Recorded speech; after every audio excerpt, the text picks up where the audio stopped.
Hey, hello everyone. Welcome back to the channel. This is day 11 of free Kubernetes series where I am going to teach you completely about the Ingress controller, why the Ingress and Ingress controllers are used in Kubernetes production environments, and how in Walmart this Ingress and Ingress controllers were used as per the requirements of the application. In this video, I'm going to show you hands-on also. So stay tuned in this video and watch the video till the end to get all the details. And I'm pretty much sure after watching this video, you will be able to tell the interviewer the exact details why this is needed. So let's get started, guys. Before I tell you about Ingress controller, or anything about the Kubernetes, let's start with what is a load balancer. Okay. So first of all, let's discuss about what is a load balancer, right? So usually if you see any kind of load balancers, for example, F5 load balancers or Nginx load balancer, or you have your Ambassador load balancer. Okay. And in cloud, if you see, let's say like application load balancer, network load balancer, right? In Azure, you have application gateways, right? So what is the use of these load balancers in any kind of environment? First of all, if we discuss as a collective opinion of a load balancer, they can help us with routing the traffic. Okay. Distribute the traffic based on context path. Okay. At the same time, utilize the traffic based on maybe sticky sessions. So what is sticky sessions? If you see like any kind of load balancer, let's say I have two VMs under my load balancer. So let's say like initially the user comes into the load balancer hit endpoint, and the first request goes to the VM1, then all the requests of the user will go to the VM1 only. So it's kind of a sticking with the VM with the where the first interaction of the user has happened. And some other things you can see here, round robin based system, right? What is this basically? So this is basically if you have, if a user is hitting a load balancer, okay, and under the load balancer, there are two VMs. So every time the first request goes to the first VM and the second request goes to the second VM. So it's basically round robin. You go with the one request there, one request here, one request there, one request here. So it is basically balancing your load. And the other thing is you do the weighted distribution. So what does this mean? You say like, I want to make sure my 60% of traffic, right, with respect to load balancer should go to the first VM, right? And the 40% of the traffic should go to the second VM, right? So among these things, there are many other benefits also, like you have secure way of communicating. You can make like 443 way of communications, right?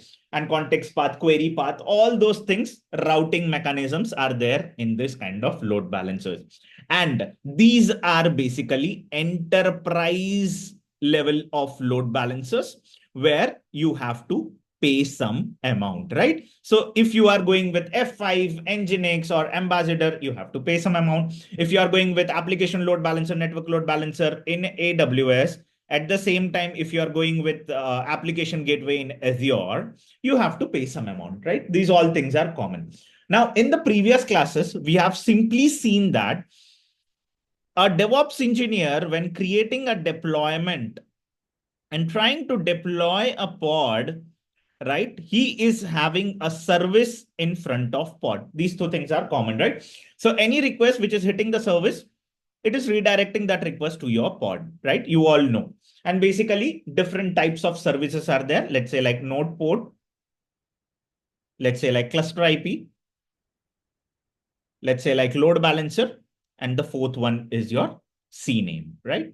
So among this all, right, what Kubernetes people thought is, even though the Kubernetes is giving a service type of load balancer, what was the major drawback? Let's understand this, right? So that is why the drawback here was, even though the Kubernetes was giving a service type load balancer, and even though the people were creating the load balancer as service, and then it was hitting the service backend and then to the pod, the main issue was this load balancers are still created at the enterprise level. So what was happening was the Kubernetes systems which were creating the load balancers, right? They were charging the usage of load balancers. Correct. So now what happened was people started thinking like, why I should pay for some load balancer, which I'm opting for from external environments. What is the use if I'm going to take an external load balancer and spend some amount rather than why can't I have a application or a deployment kind Ingress, right? Which is helping my usage or use cases of primary load balancer, right? And what the people thought was, let's say like in the Kubernetes terminology, to suffice this drawback of money charging as well as all this system things were not there as part of service of type load balancer. Few are there, but still majority of it in round robin is not there, right? It's just like you take the data and hit the endpoint. And the second major drawback was the first major drawback you understood, right? These all features are missing in the Kubernetes. There is no load balancer. And the second drawback was enterprise level load balancer, even though Kubernetes is creating the load balancer. But the second point is enterprise level load balancer, where the amount or the chargeable cost of load balancers was there. So what Kubernetes decided is, let's not go with the external load balancer or any kind of load balancer. Let's create a kind of Ingress for ourselves. Okay. And what we can do is we can have something called the routing mechanisms inside this Ingress itself. And this Ingress can route to a particular service and then to a pod. Okay.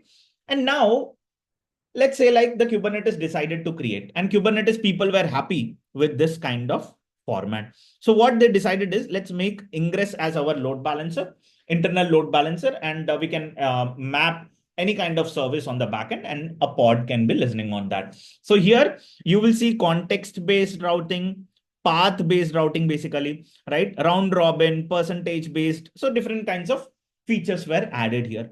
But someone has to control this, right? So let's say like scenario one, right? Use case one, I have one application plus one Ingress plus one pod. So basically one service, one Ingress and one pod. So what is happening is, let's say like I created an Ingress. I told like, okay, whenever a user is coming to an Ingress, you route to the service and service will route to the pod. And the second use case is I have one Ingress, which is routing to two service and two pods. Okay. Now I created all this stuff, but someone has to manage this all ingresses, right? Someone has to manage this ingress. If you are not managing this ingress, how the Kubernetes will know that every ingress has an accountability? So what Kubernetes thought is, okay, boss. Okay, what Kubernetes thought is, okay, this is beautiful. This concepts look beautiful. Now what we will do is, we will have some kind of controllers on top of this ingress. So that is what they have done is, okay, they went to individual enterprises like F5, Ambassador, okay, and Nginx, right? And asked them to give a Ingress as controller.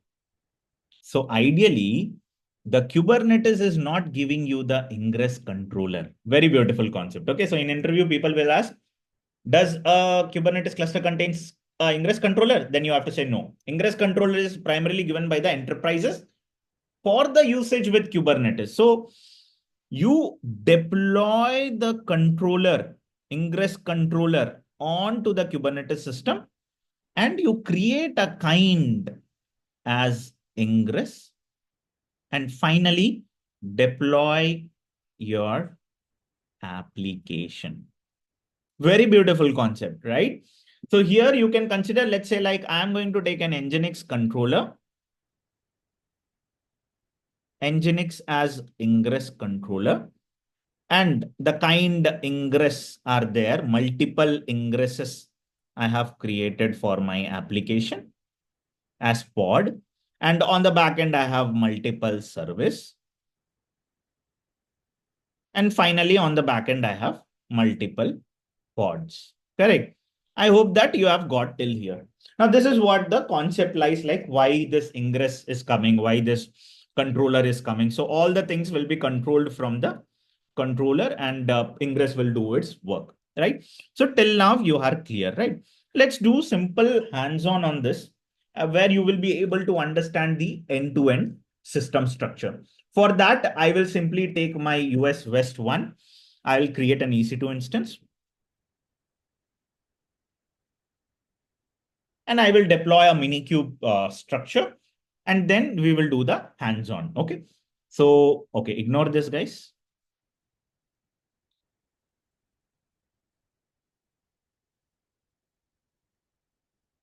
Yeah. So this steps we have already done in Istio. Okay. So I'll do the same thing.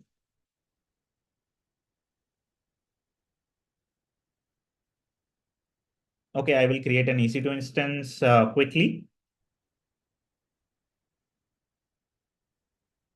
You can say here launch instance. You can say like Ingress demo SS Amazon Linux to AMI T2. Okay. T2 medium you have to take. Don't forget that. T2 medium, select without a key pair. And here you can take like 20 GB and launch instance. Once you have done this, you have to install some things here, which we have already done. So I'll directly copy this and install Docker and Minikube because the Kubernetes runs on the Docker platform. So you have to do this. Okay. So now let's say connect,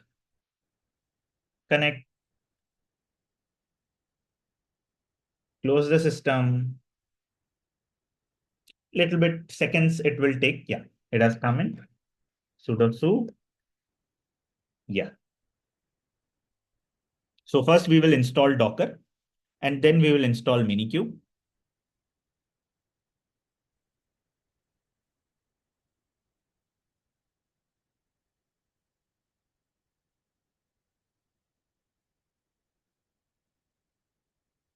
And finally, as you are aware, we are starting the Minikube cluster.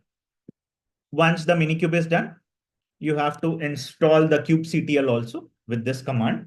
So as you are able to see, we are using the Kubernetes of version v1.31.0.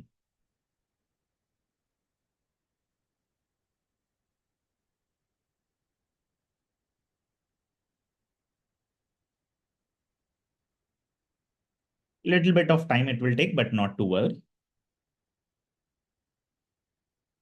And if you have not watched the previous classes or previous sessions, all the session links are in below. You can definitely utilize your time and watch as per your availability.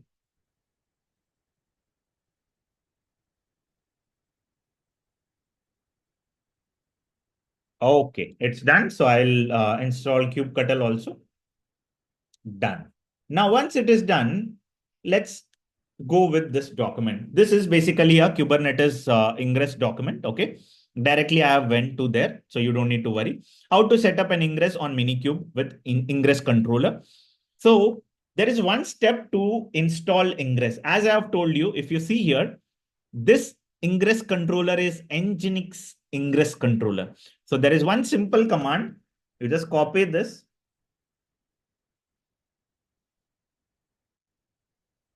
And just see here. Minikube add-ons enable Ingress. So if you are able to see, Ingress is an add-on maintained by Kubernetes. Ingress is Kubernetes component. Nginx is not Kubernetes component. Okay. So we are enabling it basically, and let's see like what it is giving. Okay. So if you are able to see kubectl get pods hyphen namespace Ingress Nginx, if you are able to see Nginx admission patch admission controller, Nginx controller has been created and it's still taking time. Okay, it's still taking time. Now it's up. So Ingress as a controller has been deployed. So what is the next step? So we have the Ingress controller. Now I need an Ingress component, a pod component, and a service component. So let's see. So create a deployment using the following command. As you are aware, I'll just copy this. Okay. And if you see here, kubectl get pods, there is nothing if I want to see in all the namespaces, you can see some Ingress pods are there, core DNS pod, HCD pod, Kube API server, controller, proxy, kube scheduler, and storage provisioner. These all pods are there with us.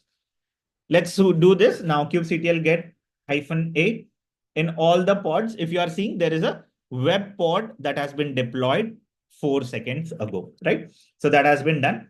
So, okay. Now, once that is done, the output should be this. Yes. Kubectl get deployment name. If you are doing this, there is one deployment web running on the system. That's good. Now, expose the deployment. Very beautiful. So what we are trying to do, we are trying to make that deployment type, exposing the deployment type as a node port. So kubectl expose deployment name, kubectl expose deployment, the deployment name, type node port, and the port. Okay. So this application is exposed in the port of 8080.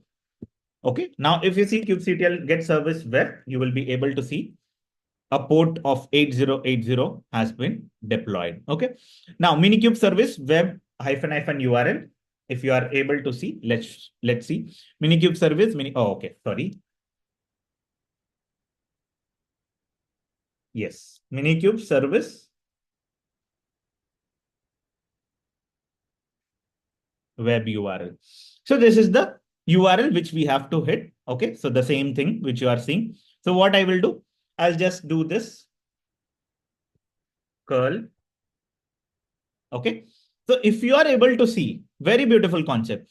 This is the node port. Okay. This is the node port, which is 312181. And internally, this application is running with 8080. Now, because I am accessing via the system, so this is the Minikube IP :31281. It is giving me this. As of now, I have not created an ingress. Okay. Now, if you see, I'll just go ahead. Now, create an ingress. This is where the beautiful concept lies in. Listen carefully. I'll explain you. Okay. So whenever you are creating an ingress, API version kind metadata spec. This is the 4-rule theory, which I have already explained you. Blindly, you need to remember API version kind metadata spec. Okay. If you are able to see kind as ingress, as I have told you, this ingress is the Kubernetes component. Very beautiful.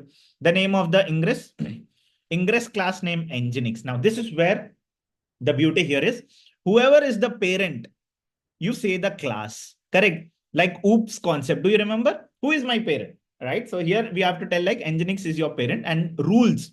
Under rules, my host name is hello world.example, and path-based routing. You see, path / where it is sending the traffic to the service web and the port number 8080. So I am creating an ingress called example ingress, and this ingress is sending the traffic to service name web, and that web has a deployment which is taking the traffic.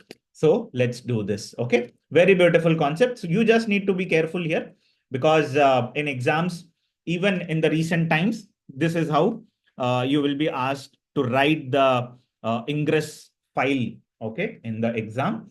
So you take this. So you will be able to see example ingress has been created, which is going on the backend for the service side. And if you are able to see kubectl get ingress. Once this ingress setup is done, you'll be able to see something like this. And this is the routing path you should be able to see. Okay. Again, sorry.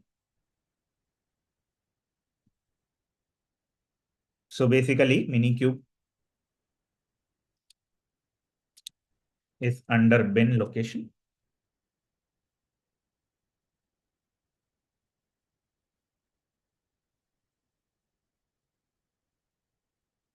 Okay, no need to worry. What I will do is,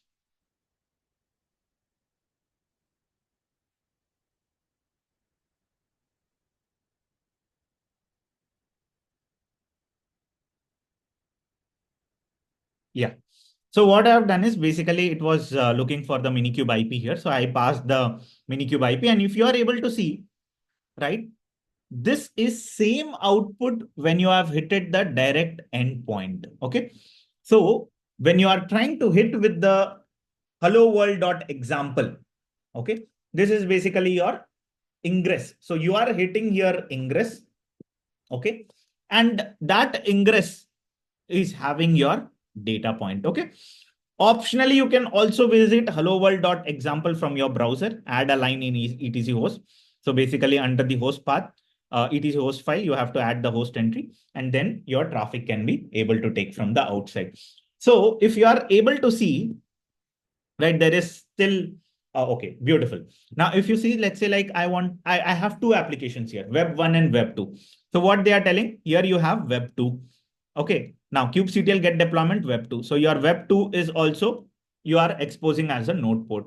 And see here, how do you add the path in the ingress file, which you have seen here? Very beautiful. So here, if you are seeing like path was slash, right? And path type prefix. So when the second application is coming, what do you do? Path slash v2, right? So there it was slash and here it is v2. So second application, when you're sending, your service is web 2, right? So that's how the things are working in Ingress. So you can do path-based routing, context-based routing, and how the defined structures are there, you can do it. So basically in the production systems, how this definition is basically, you have an Ingress controller, you have a Ingress load balancer, and you have a virtual gateway, gateway, and you have a virtual service, and finally the pods. So that's how the production looks like. Ingress controller, Ingress load balancer, gateway, and service. So everything is a kind here. Kind as Ingress, kind as gateway, kind as virtual service. Okay, in production. Now, as of now, if you have seen, I have just used the Ingress load balancer, but there is a concept of gateways and virtual service. That's how the definition, like, see, whatever was there in Ingress, they have been divided into components. That's it, nothing else. Okay, so this is how we were using in Walmart. We used to create a gateway virtual service, and then we used to map the components to the deployments. Okay, I hope you have liked this video. At least, yeah, so much efforts we are putting. So just you can like the video and share the channel link with your friends. So see you in the next video. Until then, take care and hope to see you soon. Bye.